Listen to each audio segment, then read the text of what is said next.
Dear students, welcome to my YouTube channel Modular Educator. আজি আমি আইছো নতুন এটা ভিডিও লৈ। কালি আমি অনুশীলনী 8.1 ৰ অন্তিম প্ৰশ্নৰ লগতে অনুশীলনী 8.2 ৰ 1 নম্বৰ প্ৰশ্নৰ বিলাক সমাধান কৰিছিলো। আজি আমি 2 নম্বৰ প্ৰশ্নৰ পৰা আৰম্ভ কৰিম। 2 নম্বৰ প্ৰশ্নত দিয়া আছে শুদ্ধ উত্তৰ বাছি উলিওৱা আৰু তোমাৰ উত্তৰৰ যথাৰ্থতা বা তোমাৰ বাছৰিৰ যথাৰ্থতা উল্লেখ কৰা। মানে এটা ইদি আছে ত্ৰিকোণমিতিক এটো সলভ কৰিব গৈছে সলভ কৰি এটোৰ পৰা কোনটো হয় চাৰিটা অপচন দি আছে অপচনটোৰ ভিতৰত কোনটো হয় এনেকুৱা তো এমসিকিউ থাকে এতিয়া পৰীক্ষাত আহে মেট্ৰিক পৰীক্ষাটো আহিব 45 মাৰ্কৰ হয় নেকি তোমালোকৰ এই এমসিকিউ তো ইয়াতে কি আছে বহুত ইম্পৰ্টেন্ট প্ৰশ্ন এইবিলাক সমাধান আমি কি কৰিম কি আছে 2 10 30 ডিগ্ৰী 2 10 30 ভ্যালু কিমান 10 30 ভ্যালু হয়েছে 1/√3 তারপর 2 into 1/√3 থাকে আর ইয়াতে আছে 1 plus 10 square 30 মানে 1/√3 স্কয়ার এটা ভ্যালু উলিয়াব লাগে তো 2 into দেনলে কিবা 2/√3 থাকিব আর তলত কিমান হবে 1 plus 1 স্কয়ার করলে 1 আর √3 স্কয়ার করলে 3 তো এটা যদি আমি সলভ করি কিমান হবে 2/√3 থাকিল আর তলত কিমান হল এই 1 আর 1 এর তলত একো নাই মানে 1 আছে 1 আর 3 লসাগু করলে কিমান হবে 3 এই 3 বাই 1 লগে ইকুয়াল 3 প্লাস 1 মানে কি হবে 2/√3 এটো এখানে কি হয়েছে হরণ হয়ে আছে আমি পূরণ দিম তাহলে কি হয়ে যাবে 3/4 2 কে বার যাব দুইবার আর এই 3 কি লেখা যায় 3 কে আমি কি লিখব পারো √3 * √3 লিখব পারো 3 * √3 লিখিব পারো তো কি হই আছে এই যদি আমি এনেকে রাখি দিউ তার মানে কি হই আছে এটো 3 আর এতে 2√3 আমার ত্রিকোণমিতিক অনুপাত যেটা আমার आंसरত দি আছে এটার তো নাই তো আমি কি করিম এটো √3 কি লেখা যায় উপরত কি আছে 3 মানে √3 * √3 লেখা যায় আর তলত কি আছে 2√3 আছে এই √3 কটা গল থাকেল কি মান √3/2 √3/2 কার ভ্যালু √3/2 ইয়াতে কোনটো ভ্যালু আছে sin 60 ভ্যালু হয়েছে √3/2 √3/2 কিমান হয়ে যাব sin 60 এতিয়াইছো পৰৱৰ্তী প্ৰশ্ন 2 নম্বৰত দি আছে 1 - 10 স্কয়ার 45 ডিভাইড বাই 1 + 10 স্কয়ার 45 1 - 10 স্কয়ার 45 ডিভাইড বাই 1 + 10 স্কয়ার 45 1 - 10 45 এর ভ্যালু কিমান 1 মানে 1 স্কয়ার আর তলত 1 + 10 45 1 স্কয়ার 1 - 1/1 + 1 কিমান হৈ যাব 0/2 0/2 মানে কি 0 এটা आंसर ডি নম্বৰটো হৈ যাব এটো आंसर ডি এতিয়া পৰৱৰ্তী প্ৰশ্ন 3 নম্বৰত আছে sin twice a = 2 sin a সত্য যেতিয়া a তাৰ মানে a এর ভ্যালুটো কিমান হ'ব যেতিয়া কি হ'ব sin twice a আৰু sin twice এর ভ্যালু যিমান হ'ব 2 sin এর ভ্যালু সেম হ'ব এই ভ্যালুটো ওলাব দিছে তো কি হ'ব অপশন দি আছে আমি যদি লেফট হ্যান্ড সাইডটো চাও লেফট হ্যান্ড সাইড কি আছে sin twice a এর জায়গা যদি আমি 0 বহাই দিও কিমান হ'ব sin 2 * 0 মানে কি 0 sin 0 sin 0 এর ভ্যালু 0 আৰু right hand side 2 sin a কইছে 2 sin a মানে 0 2 * sin 0 মানে 0 কি 0 তার মানে left hand side = right hand side হয়ে গেল তার মানে কি হবে आंसर কি হবে 0 এর ভ্যালু কিমান হবে 0 তার মানে আমি যদি এর জায়গা 0 বহাই দিও এটো করিবই না লাগে যেহেতু আমাক এমসিকিউ দিব তো আমি এটো সাম কি আছে a sin কিমানৰ ভ্যালু যাতে সমান সমান হওয়ার কারণে sin ইয়াতে 2 আছে 2 থাকক 3 থাকক এটো কথা নাই 2a এর জায়গা যদি আমি 0 বহাও কিমান হৈ যাব এখানে গোটেখিনি 0 মানে sin 0 আর ইয়াতে কি হৈ যাব 0 0 বহালে কি হৈ যাব মানে 2 লগত 0 * হলে 0 আর ইয়াতেও 0 তার মানে आंसर কি হবে 0 যদি বাকি কিটা বহার দরকার নেই যদি আমার থাকে এনেকুৱা তাৰ মানে আমি লোয়েস্টৰ পৰা স্টাৰ্ট কৰিম যদি 0 টো ফাৰ্স্ট আছে কাৰণ 0 ধৰিছো এনেকুৱা নহয় 0 টো যদি লাস্টত দিয়া থাকে 0 টো ধৰি চাও ফাৰ্স্টত তাহলে কৰিব এতিয়া ইছু পৰৱৰ্তী প্ৰশ্ন 4 নম্বৰত দি আছে 2 10 30 ডিগ্ৰী ডিভাইড বাই 1 - 10 স্কয়াৰ 30 এটো কেনেকৈ কৰিম 2 10 30 মান 1/√3 আৰু 1 - 1/√3 স্কয়াৰ সৰি ইয়াতে মাইনাস হ'ব তো এটা কৰিলে কিমান হ'ব 2/√3 ডিভাইডেড বাই 1 মাইনাস 1 স্কয়ার মানে 1 √3 স্কয়ার মানে 3 তো এখানে যদি সলভ করো 2/√3 থাকিল 2/√3 থাকিল আর তলত হবো 3 মাইনাস 1/3 কিমান হবো ওপৰত 2/√3 আৰু এটো ইনটু কৰি দিলে 3/2 এটো 2 কটা গল কিমান থাকিব এই √3 ওপৰত আছে 3/√3 মানে 3 মানে কি √3 ইনটু √3 ডিভাইড বাই √3 মানে √3 কটা গল থাকিল কিমান √3 √3 কার ভ্যালু √3 হৈ আছে 1060 মানে 1060 ভ্যালু কিমান √3 তার মানে এটার आंसर কিমান হ'ব 1060 ডিগ্রি এতিয়া হো আমি পৰৱৰ্তী প্ৰশ্নটো দি আছিল যে 5 cos square 60 plus 4 sec square 30 minus 10 square 45 divide by sin square 30 plus cos square 30 এটার ভ্যালু ওলাব লাগে এটো কিমান হয় তো 5 cos স্কয়ার 60 cos 60 এর ভ্যালু কিমান cos 60 এর ভ্যালু হয়ে আছে 1/2 1/2 স্কয়ার প্লাস 4 ইনটু sec 30 এর ভ্যালু হয়ে আছে sec 30 এর ভ্যালু 2/√3 2/√3 স্কয়ার মাইনাস 1045 এর ভ্যালু 1 মানে 1 স্কয়ার স্কয়ার আছে স্কয়ার দিছো আর তলত হবে sin স্কয়ার 30 sin 30 এর ভ্যালু হয়ে আছে 1/2 মানে 1/2 স্কয়ার প্লাস cos 30 এর ভ্যালু হয়ে আছে √3/2 স্কয়ার তে সলভ করব এটো 5 1 স্কয়ার করলে 1 আর 2 স্কয়ার করলে 4 প্লাস 4 ইনটু 2 স্কয়ার মানে 4 আর √3 স্কয়ার করলে কিমান হবে √3 স্কয়ার মানে 3 তার মানে √3 ইনটু √3 স্কয়ার মানে √3 এর স্কয়ার কটা গল 3 থাকিল মাইনাস 1 তো থাকিল কিমান 1/2 মানে 1/4 1 স্কয়ার মানে 1 2 স্কয়ার মানে 4 প্লাস √3 স্কয়ার মানে 3 আর 2 স্কয়ার মানে 4 এতে উপরত কিমান হৈ যাব 5 আর 1 ইনটু কৰিলে 5/4 প্লাস 4 4 যা 16/3 মাইনাস 1 ডিভাইড বাই ইয়াতে কি আছে তলত দুটাই 4 আছে তো এটা এলসিএম ললে এটা 4 আহিব 1 প্লাস 3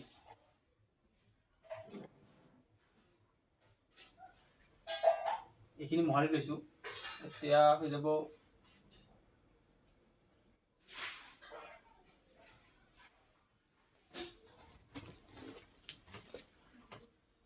ইয়াতে কি আছে ইয়াতে আছে 4 তলত আৰু ইয়াতে 3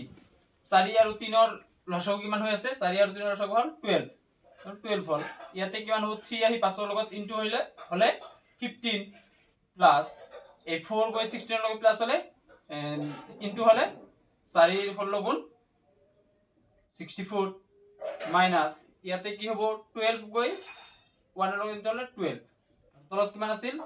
1 প্লাস 3 মানে 4/4 4/4 মানে তো 1 উপৰত কিমান থাকিল এতিয়া 15 প্লাস 64 কিমান হ'ব 15 আৰু 64 প্লাস কৰিলে 9 আৰু হৈ আছে 7 মানে 79 minus 12/12 এইটো আর তলত কি 1 হৈ গল 1 দিলে হল নিদিলে হল একে এতে কিমান হ'ব 79 ৰ পৰা 12 মাইনাস কৰিলে ইয়াৰ পৰা 12 যদি মাইনাস কৰি দিও কিমান হ'ব 7 আৰু 6 67/12 তার মানে এটার आंसर কি হল যে 5 cos square 60 plus 4 sec square 30 minus 10 square 45 divide by sin square 30 plus cos square 30 এর ভ্যালু কিমান হৈ আছে 67/12 এতিয়া হো তার পরবর্তী প্রশ্ন 6 নম্বর প্রশ্ন 6 নম্বরত দি আছে cosec 30 plus cosec 60 plus cosec 90 divide by sec 0 plus sec 30 plus sec 60 এটার ভ্যালু ওলাব লাগে তো cosec 60 30 এর ভ্যালু কিমান cosec 30 এর ভ্যালু হৈ আছে 2 প্লাস cosec 60 এর ভ্যালু cosec 60 ভ্যালু কিমান cosec 60 হৈ আছে 2/√3 প্লাস cosec 90 এর ভ্যালু cosec 90 ভ্যালু আছে 1 আর sec 0 ডিগ্রি মান কিমান sec 0 হলে হবো 1 প্লাস sec 30 ভ্যালু আছে 2/√3 প্লাস sec 60 মান হয়েছে 2 এটা আমি সলভ করব এতিয়া ইয়াতে কি আছে তলত কি আছে তলত খালি √3 আছে তো √3 আমি লসাগু লম √3 থাকিল এই √3 গৈ 2 লগত ইনটু হ'ব 2√3 হৈ গল প্লাস ইয়াতে √3 আছে তেনেহলে 2 এ থাকিব আৰু এই √3 গৈ 1 লগত ইনটু হলে √3 হৈ গল আৰু তলতে কি হ'ব √3 আছে সেম √3 থাকিল √3 1 লগত ইনটু হলে √3 প্লাস 2 আছে 2 এ থাকিব আৰু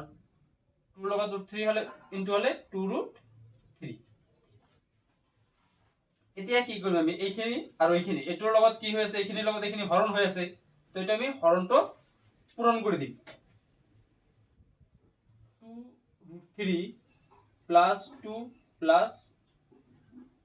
আৰু এক লাইন কৰি লও আগতে এইখিনি কৰাৰ আগতে আৰু এক লাইন সৰু কৰি লও কিমান হ'ব ইয়াতে আছে 2√3 আৰু ইয়াতে √3 কিমান হল 3√3 প্লাস 2 তলত থাকিল √3 ডিভাইড বাই কি আছে ইয়াতে √3 আৰু 2√3 3√3 প্লাস কিমান থাকিব √3 এতিয়া এইখিনি যদি আমি উল্টা কৰি দিও এইটোৰ লগত এইখিনি হৰণ হৈ আছে কিমান হ'ব 3√3 প্লাস 2 ডিভাইড বাই √3 ইনটু √3 বাই 3√3 প্লাস 2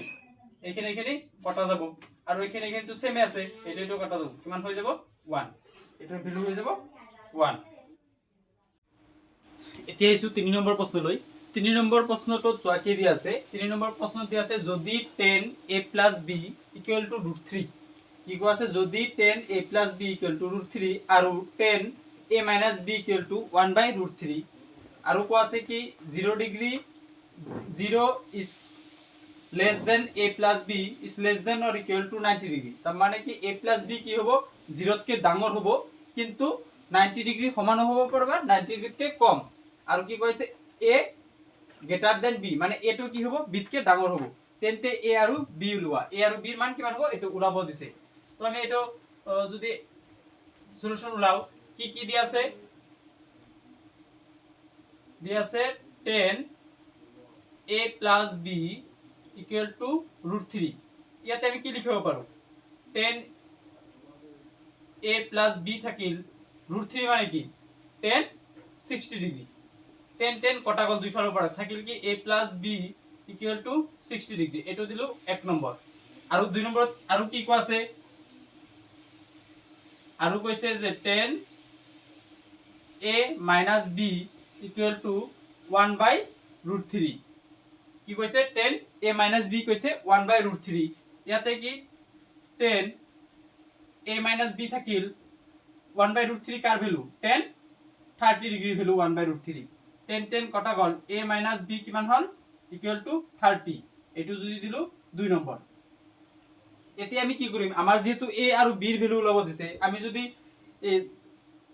1 + 2 কৰি দিও 1 + 2 কৰি দিও ইয়াতে কি আছে +b ইয়াতে -b দুটা কটা যাব এর ভ্যালু পাই যাম আমি তো এতিয়া কি কৰিম 1 + 2 কৰিম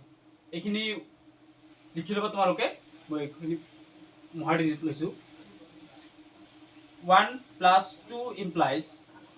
1 + 2 কৰিলে কি পাম a + b লেফট হ্যান্ড সাইডত কি আছিল যে a + b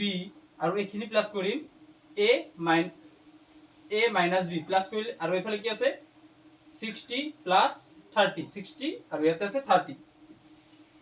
b কটা গল কিমান হল twice a = 90 মানে a এর ভ্যালু কিমান হ'ব 90/2 মানে a = কিমান হ'ব যাব 45 এতে a এর মানটো আমি যিকোনো এটা সমীকৰণত বহাই দিলে পাই যাম এৰ ভ্যালুটো যদি আমি 1 নং সমীকৰণত বহাই দিও এৰ মানটো আমি 1 নং সমীকৰণত বহাই দিম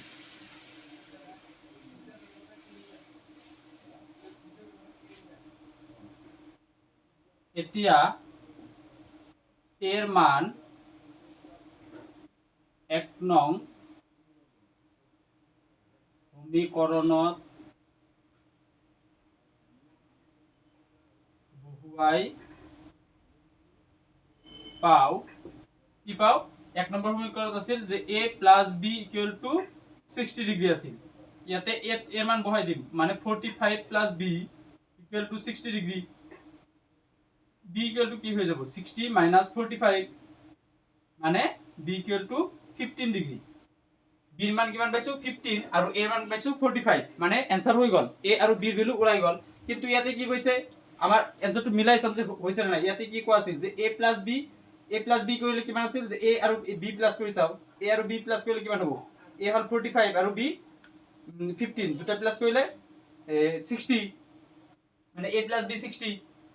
মানে 90 কে সৰু আছে আৰু a গ্ৰেটাৰ দেন b এৰ ভ্যালুটো কি আছে b কে ডাঙৰ হৈছে না নাই a ভ্যালু হৈছে 45 আৰু b ভ্যালুটো 15 মানে 15 to 45 কে ডাঙৰ মানে অঙ্কটো শুদ্ধ হৈছে a গ্ৰেটাৰ দেন b ওলাই গৈছে আৰু a আৰু b ভ্যালু হৈ গৈছে ডিয়াৰ ষ্টুডেন্টস আজিৰ কাৰণে ইমানে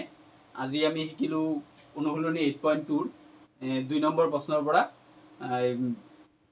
3 নম্বৰ প্ৰশ্ন শিকিলো আমি এইখিনি প্ৰশ্নত যদি তোমালোকৰ কিবা অসুবিধা থাকে যদি কিবা বুজাত অসুবিধা থাকে মোৰো কিবা কোৱাতে ভুল হ'ব পাৰে বা উল্টা পুল্টা হ'ব পাৰে তেনেহলে তোমালোকে কমেন্টত জনাবা লগতে ভিডিওটো বন্ধু বান্ধৱীৰ সৈতে শেয়াৰ কৰিবা আৰু লগতে কমেন্ট কৰিবা লাইক কৰিবা সাবস্ক্ৰাইব কৰিবা থ্যাংক ইউ